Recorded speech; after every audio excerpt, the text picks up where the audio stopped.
Welcome to the Straight Up the Don Hanston Show. Our hosts are going to push the limits, but create an environment where it's safe to uncover the crap that holds you back so you can survive the mediocrity of today's life. And they'll be admitting and revealing their own experiences so you can learn the skills and attitude you need to be who you are. Warning to all listeners, if you have thin skin and get offended easily by harsh, direct, or somewhat offensive content and language, then this podcast may be overwhelming. However, we believe pulling your blinders off and viewing things from a real perspective may feel invigorating and may be the very thing that may cause you to expand your capabilities exponentially. Now here's your host. Straight Up, the Don Hanston Show. We're here live today, and I got our golden producer, DJ Marcel, with us behind the scenes, and the host of the show, Mr. Don Hanston. How are you today, buddy? I'm doing wonderful. How are you doing today? I'm doing okay. Kind of a slow news cycle, it seems, even though some people say there's a lot going on. I really haven't found that a lot is going on, but I do want to definitely open the show with an email that you sent me, Don, about the whole Biden and this auto pen thing, which I wasn't aware of until you brought my attention to it. Do you want to explain to the audience a little bit about it and what the deal is? Yeah. So, I mean, I'm not really in depth in the knowledge on this whole thing, but it turns out that I think 90 to 95%, maybe even closer to 100%, maybe there's only like one or two that were actually signed by Joe Biden. Those what it turns out is they call it auto pen, right? Auto pen is if you own a business, it's kind of like DocuSign, right? You press a button on the computer and boom, there's the signature. Now, in my opinion, because I know, owning a business, a lot of stuff, I'm not going to read over it. So the administrative staff or whoever's in control of that is the one that presses the buttons and sends it to who it needs to go to, and that's DocuSign, which is the same thing as AutoPen. And so, bottom line is, we all kind of know that Joe Biden didn't even really know what his name was, let alone what those documents said. And if he didn't even take the time to actually put the pen to the paper, which he probably doesn't know how to write his name, but if he did, just a scribble, at least we knew that he at least looked at the first page of these things. Do you think they even gave them to him? Probably not. I don't think the guy would know what it was. He'd be like, he'd probably try and eat it or something. I don't know. But no, and I'm not making this up. Somebody in my family has dementia, and she needed Kleenex. So I went and got. I didn't have Kleenex, but I got some paper towel, and I handed it to her, and she started eating it. I'm not making this up. And I said, no, it's not to eat. So people with dementia, actually, they don't really, there's no wherewithal when they kind of go off. So when I say that, it sounds like I'm being sarcastic, but to some degree I'm not. I'm being, honest. It's very possible that he would eat it, But anyways, so I don't think that he even looked at any of these things. I don't think even if he did, he would know what they meant. But they were basically auto pen signed.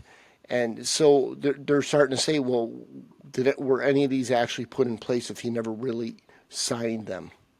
Yeah, I don't even think they gave them to him, like we were saying. And I think a lot of it was run remember, we joked for months that Barack Obama was running it and Pelosi and Schumer were telling Biden what to do. Mm-hmm. I don't think Kamala was, because I don't even think she knew what to do. But I'm guessing they probably didn't even present him with the paperwork. They probably just said, this is what we need to do. Behind closed doors, they probably said, oh, what does he know? He's sleeping. He's so out of it. Let's just do this. We'll auto pen it and throw it out there. There's a lot of stairs to go down into the basement to try and get a signature, so let's just leave him be, He needs his sleep.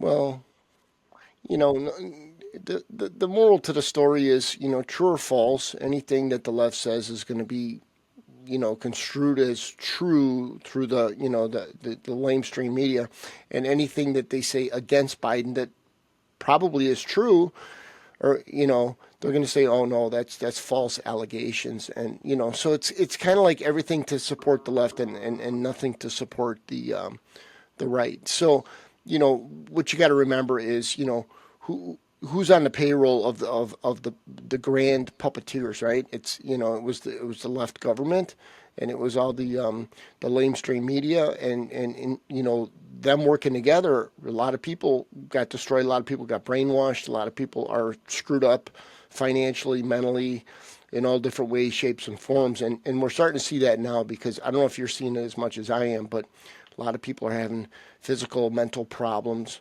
that they didn't have before. And I think a lot of this was created through all of this brainwashing, whether it's pharmaceutical or information or indoctrination in the schools or wherever it came from. But I believe that there's been a lot of destruction to the American people based on the left agenda that has gone awry in the last 4 years. Well, they're still losing it, that's for sure. They're not learning Yeah. any lesson. They're saying things. You had that Congresswoman Crockett on a show this weekend saying that Trump has stated several times that he wants to bring back slavery. And the reason why she's saying that is because on the campaign he said the illegals are taking the black jobs. They're taking the jobs of the people. So she goes, well, Trump wants us black people back in the fields. So they're spinning it. Never once did Trump say anything about slavery. And another thing I heard was Kamala is leading in the polls if she were to run for governor in California, because Gavin Newsom is terming out next year. And Tim Walz came out this weekend and said that he feels the reason why they lost was because of Kamala. He's blaming her now, and the way she acted with interviews and stuff, that he wasn't accessible enough. So now he's even turning on her. So, Well, what's he going to run for? Removing tampons from the boys' bathrooms? I mean, come on, get out of here. Anyways, but what's going on right now is they're all going at each other. Okay, when you were a policeman, so you understand that when criminals are getting caught, right, or they're in the process of getting caught, they all turn on each other. And you know this as much as I know it, because growing up, I lived in a neighborhood where there's a lot of criminals. Anyways, they flip, and that's what's going on. So they're finger pointing, it's going in the other direction. The people that they once, worked with or served, now all of a sudden it's their fault, and this is what really happened, because it's just so common. It's obvious what's happening with these people, and they got no legs to stand on, because they have no business running. They're a bunch of morons.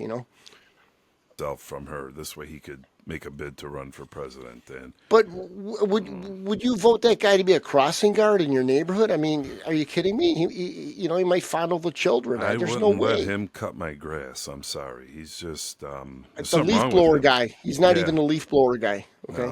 Anybody who He's- wants to put tampons in fourth grader boys' bathrooms, I'm sorry, you're out of touch with reality. And I don't care whether you're a far left, far right. If anybody out there listening to this can make a comment, let us know, and justify that fourth grade boys in their bathrooms need tampons, I would love to talk to you. Hell, we'll even put you on the show. I'd love to hear what the reasoning is. So no, that guy is just, I don't get it. There's like nothing upstairs with him. So he's his own worst enemy. I want to say something about something that you said earlier about whoever that was that said that you want to put us back in the fields. Black woman. If anybody knows anything about America, okay, I know a lot of farmers, and I'll tell you what, I don't know one black person working on the farm. It's all guys that are older than me, tougher than shit, running those tractors, herding those cattle, milking those cows. Do they have a team of younger people? Yeah. I don't think I've seen a black person on a farm. The And machinery is all automated. They don't even have to drive anymore. I have friends that were farmers out here where there's farms. They have everything's run by GPS. They sit in the tractors and watch Netflix, they said. It goes, it turns, it knows exactly where to go. And the machinery is so advanced now. I mean, the college kids come in the summer and they do detasseling. It's when they harvest the corn. When they rip it apart, they have college kids do it. But you're right. There's nobody working in the fields anymore. At least hardly that I could see. well, when we were kids and we needed money, one of the kids that we hung out with.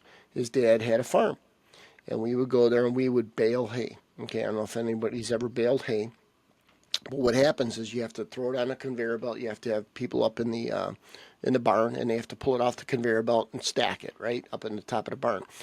Well, when you're doing that, hay is straw, so it rips up your forearms. Any piece of skin that touches, it rips up. So you have a giant rash. And it's got to be 160 degrees in those barns. I mean, it's brutal work. And you know what? It's from what I've seen, I've only seen white people do it. So you get off it with the farm stuff. She's just picking something. And then there was I can't remember, Osborne. I think it was Osborne's daughter on The View.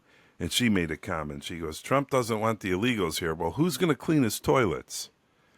And it's like, really? That's all the Hispanic community does is clean toilets? So I mean, they're losing. Well, on top of it, are they really gaining support of the illegal people? Like really, you're going to tell me that I'm a toilet cleaner? Like, that's an insult. If I was going into a country and the people that were supposedly supporting me was like, we need someone to scrub the toilets, I'd be like, fuck yourself. There's no way I want to be in this country if the people that are supporting me are basically saying that my skill level is scrubbing a toilet. So it's really hypocritical. Well, that's their excuse for having him here. Like I said, I had a friend come in a couple months ago who lives down south. And when I asked him, I said, you're okay with all these illegals just coming across? Because he's on a border state. Mm-hmm. And he said, they're taking a lot of the jobs that the regular people down here don't want to take. And when he first said that to me, I thought, that's an interesting take. But now that I've looked more into it, I mean, I think there is some truth to that. I'm sure a good percentage of the illegals came here and took a lot of jobs that a lot of Americans don't want to do. I get that. But, he wasn't thinking about the fentanyl coming in. And I wish I would have said that to him. But at the time, I'm sitting at a bar. I didn't think of it. But, you're more interested in a slice of pizza, a sip of beer, and talking about the old 2 times. seats away. Yeah, exactly. But, they bring up stuff, and I'm not grouping my friend into this by no means, but the Dems, even though he is a Democrat, and I think they just bring this stuff up. They're just, what they're doing, Dan? They're just sitting there waiting for Trump or Musk or Vance or someone to say something out of step so they could blow it up and try to, run on it. Well, that's always how it's been. Like when you get somebody that's creating some betterment, but it doesn't go along the lines of your reality. Okay, all you're doing is waiting for them to slip up. Now, when you got the other side, right? They don't do everything that they do is destruction, right? And they finally do something that's good. You celebrate. Oh my God, he actually knew his name, and they're everyone's cheering and they have rallies and everything else because he actually did something that's good. And it's kind of what's interesting about what you just said, Sal, is like in relationships, I hear from a lot of women, like or men, they're with a shitty partner, right? And they're not nice, and they only care about themselves and everything else. And when they do the one thing that's good, let's say the guy's a complete a-hole and he comes home with flowers or makes her dinner or cleans the house or something, does something once, right? Oh my God, he's such a wonderful man. Oh my God, right? But then if they got a great partner and they're cooking dinner and they're always kind to their wife or their husband, and they're always making sure that they're taking care of them, right? As soon as they step out of line, oh my God, I'm done. I'm done with this shit. And he thinks he can get away with this, and it's really funny because it's like they're so used to being treated so well that as soon as you take a little slip on that banana peel, all of a sudden everybody's ready to attack you. So I don't think it's just a left thing. I think it's people that support the wrong direction. They celebrate a little win that they may have, right, which isn't much. But then when they have the opposite and they have somebody that's creating betterment, right, they're just waiting. They're waiting for someone to slip up just a little bit, something they said or something that doesn't work out, and all of a sudden, oh, do you see this? These people are horrible. So it's really funny how people kind of fall into that way of thinking. Well, yeah, they do. And It's like the gotcha game, and that's what I don't like. But I get it. You know, they're going to do it, and we were doing it with Biden. The problem was, with Biden, we didn't really have to sit there and wait. There were these gaffes constantly, every day. I mean, him reading the teleprompter and saying the word pause and can't get off the stage. I mean, we didn't even have to sit there and wait. It came to us. He was the gift that kept on giving. But I understand that they're going to be critical of everything, just like they're being critical of Musk. And I was listening to an interview that he was on a couple days ago, and he said a lot of people were complaining about Doge and all that. And he said, listen, this is where he made his quote, that the U.S. government's like a Ponzi scheme.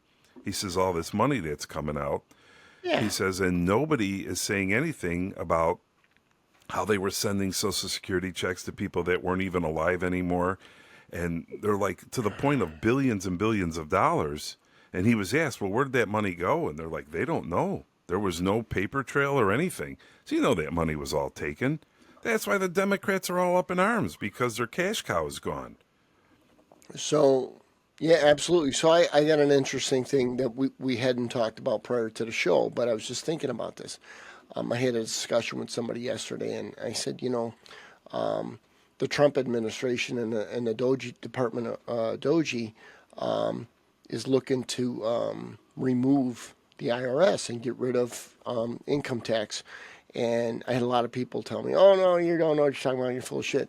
And so I was reading an article, and the article was based on tariffs. And people are like, well, tariffs is what's going to ruin the economy with the inflation and this and that. And basically in this article, it said, okay, so let's just say Canada, right?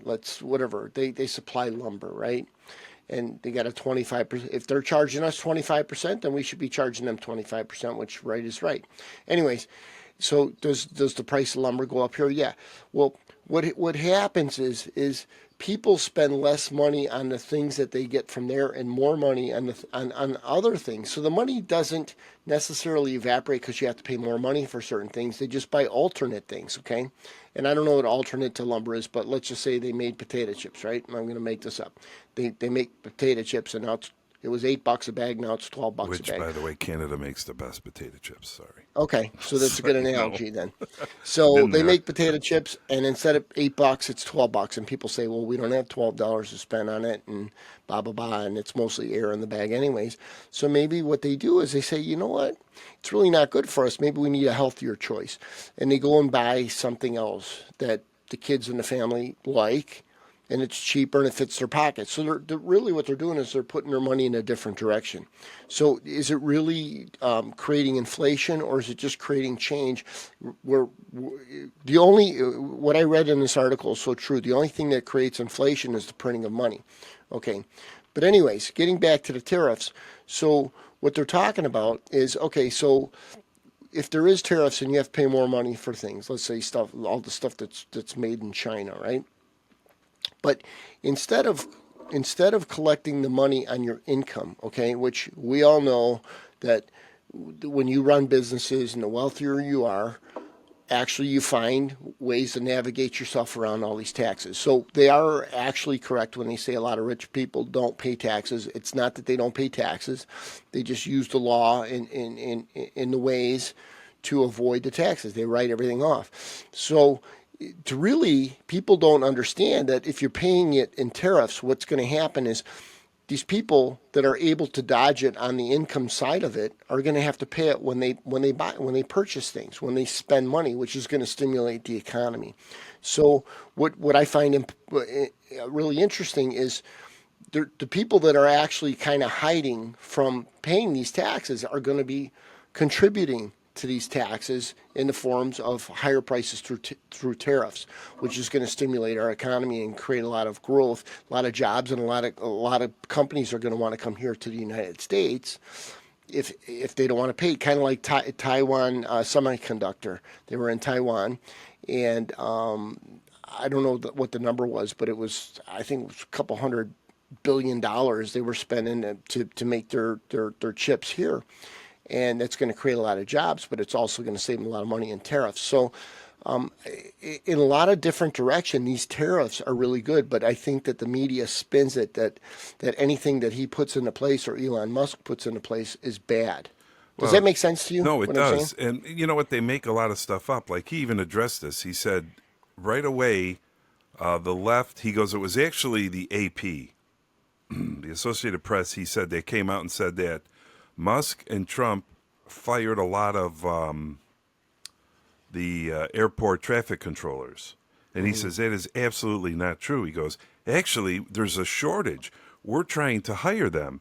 He goes, the administration put out letters to retired traffic controllers and said, please, we need your experience. Come back. He says, because they don't have good air traffic controllers, and they didn't hire the good ones because of DEI. So a lot of the good air traffic controllers were phased out for DEI. Now they're trying to get them back. He goes, but we never fired, not one. But the AP is reporting that Trump and Musk did because they're trying to, put all these airplane problems, which we had another one go down, I seen this morning in Philadelphia or Pennsylvania. They're trying to blame him, saying that, well, look, he's cutting all these jobs, and it's just simply not true. And that's coming straight from Musk. And, whether you believe him or not, I tend to believe him. And I think he's a great businessman, obviously, being one of the richest men in the world. And Trump, too. So it's nice to finally have businessmen, successful businessmen, taking a look at our country instead of a career politician, because we've seen where that got us the last 4 years. Well, that don't need the money too, right? I mean, Musk is the richest man in the world. I have no idea how much money Trump has, but they don't need to steal money, okay? All these other career politicians, their lifestyles are based on all the money that they've thieved from the taxpayers. And so I mean, it's as much as people don't like them, the best person that you want is the people that don't need the money, right? There's no hidden agenda.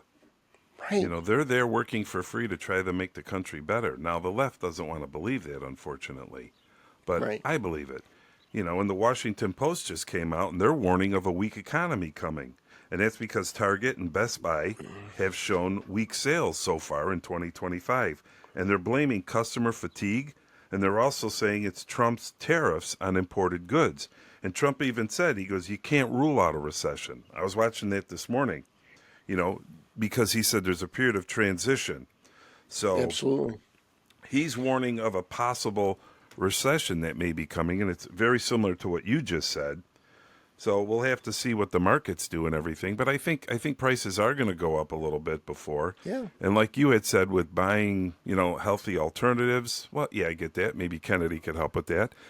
But I'm thinking that if I was a consumer and I like a certain brand of Canadian potato chips, which I've been there twice and they have the best flavors.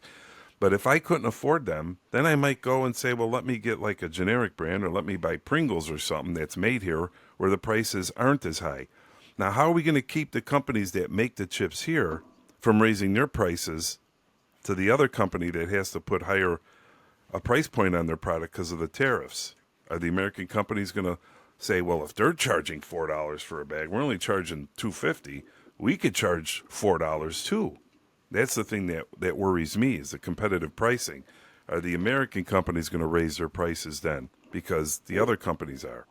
Well, I don't want to speak of anyone specifically, but I have a friend he's one of the higher ups in a beverage company, and the prices had gone up. And I had this conversation with him a long time ago, and I said, so now that the prices are so high that the majority of households don't even carry these products, and I used to see, this beverage in everyone's hand at all times. I don't see anybody, and most people are drinking water nowadays. What are you guys going into a different business? Like I don't understand why you would do that to yourself. And in my business, the inflation has gone the same thing at 25% a year over the last 3 years. I mean, it's absolutely ridiculous, and you can't afford to pay these prices. So what are people doing? They're looking for alternative choices, right? And so really they're putting themselves out of business. So, I mean, you can charge whatever you want. I mean, if you own a business and you want to charge 10 times what you charge, go ahead. But see if you stay in business. And if you don't, then it's your own fault. So greed is the problem that you're going to have to deal with. If you're greedy and it doesn't fly, or it only flies for a short period of time, then that's your bad. You know what I mean? If you want to destroy a business and make a couple extra dollars, that's fine. It's all up to you. And I think that you can't worry about what somebody's going to charge for their stuff. It's kind of like the movie theater. They want to charge more money for you to go watch the movies. No, nobody goes to the movies. I mean, you know what I mean? Like, you go in there and there's two people and there's 12 movies playing. Like, how are they paying their rent? And so that's just one of a zillion different scenarios. But when these places just keep going bananas with their overcharging, it's only a matter of time before they're out of business. So if that's how you want to conduct your business, rock and roll, baby. There's going to be alternative choices, and I think that that's how this economy is going to change, because I think that there's going to be a lot of price pointed change for how people conduct their lives, and I think that kind of like food, right? The supermarket. What do? We buy from the farm. We buy a whole cow. We buy a whole pig. We get our fruits and vegetables from the farm. I mean, not only are you keeping them in business, right? The actual American farmer, the guy that's trying to do the right thing, and you're staying away from the GMOs and all that other stuff, but you're cutting down your costs. You're getting better food. You're not being poisoned, and it makes sense, and you're supporting the correct people. So I think that people are going to have to make cognizant choices in order to better their lives, even though stuff's going to be going up in price. Well, a lot of people in the city, though, don't have that option to buy. I have to tell you, before I moved out here and I heard my friends saying, oh, I bought a half a cow or whatever, I was like, what? I've never even heard of that. So people that are in the cities, and you're talking millions of people, they don't have that option. Their way of saving money is by going to Aldi and Walmart and stuff like that. But I hope the markets start to. I mean, right now, last week, the stock market, I don't know if you guys know this, the stock market closed at the lowest point it's been since last November. So the stock market's not doing real well right now. So I'm kind of hoping this turns around. And I think it's going to put some pressure on Trump. And, like you had said earlier, I don't know if we talked about this before we went on the air or not, but, Trump has to change a few things too. I'm just not all straight Trump is great and everything. I've been very critical of him, especially on social media with a lot of things. So he's going to need to turn this around. And, he should have known that prices were going to go up if he's going to create these tariffs. And I agree that why should we pay high tariffs to Canada and Mexico and these other countries, and they don't pay us anything. No. So I agree, but I hope it does turn around, and we'll see. I know we're down to about three minutes or so we're going to have to try to wrap this up. Yeah. Was there anything else you wanted to bring up before we close this one out? Well, actually, there's a lot of other topics, but I think they're a lot more than a 3-minute topic. I think how I like to close this up is, we talk about how we should support America, right? You see signs, we support Ukraine. You see signs, Israel and the hostages. You see all these different signs. You see these people, all this stuff. And at the end of the day, even with what Trump says and what I agree with is, we're the ones that need help. Our economy's in poor shape, and the people here need to start succeeding. And so, rather than putting all this thought and energy and money into all these other countries, we need to just figure out us, okay? And so, regardless if you're pro Palestine, or you're pro Israel, or you're pro Ukraine, or whatever you're pro, it doesn't matter. That's fine. But we need to be pro America, and we need to worry about ourselves, because if we can't take care of ourselves, we can't take care of anyone else. And at the end of the day, we are taking care of all these other countries. So the health of these other countries really depends on the health of us, because if we don't survive, nobody survives. So at the end of the day, we have to care about ourselves. We have to care about our citizens. We have to care about our economy getting better. We have to care about our country being safer. And that's it. And that's kind of how I want to end this conversation, because there's a lot of different topics going off of what I just said that are a lot more than 2-minute discussions. Well, that's the problem. There's so much to talk about. Even on a slow news cycle, there's still things we could bring up. But I think go ahead, Don. What were you going to say? Well, I think you're right. Like a slow news cycle only means what's currently come out. But when the stuff comes out, right, the things that are going on and the things that have come to fruition and the things, the effects of these plans being put into place that are not in the news is really interesting because people don't know about it, because people don't do the research, because people don't have the time for betterment, right? Mental, physical, spiritual. People need to focus on betterment, constantly getting better information. Okay, closer to God, or whatever, wherever your spirituality is. We need to clean up our head, right? The head junk, and we need to be more physical, more active. We need to be more concentrated on the food that we consume, and we need to support the people that need to be supported and not support the people that don't. So, anyways, Sal, I didn't mean to cut you off. No, that's fine. We're pretty much out of time, but I just want to thank everybody for joining us today, and definitely hit the subscribe button, please. That helps us out. Hit the little bell so you'll be notified every time we post a new show. And our next show, I think we're going to have some updates from Attorney General Pam Bondi on what the heck is going on with this Epstein case. Where are the files? And I think we're going to have maybe a little update on the JFK files and Dr. Martin Luther King. So we're going to talk about that a little bit on the next show. But I want to thank all you guys for joining us. This is Straight Up, the Don Hanston Show, and we'll see you next time.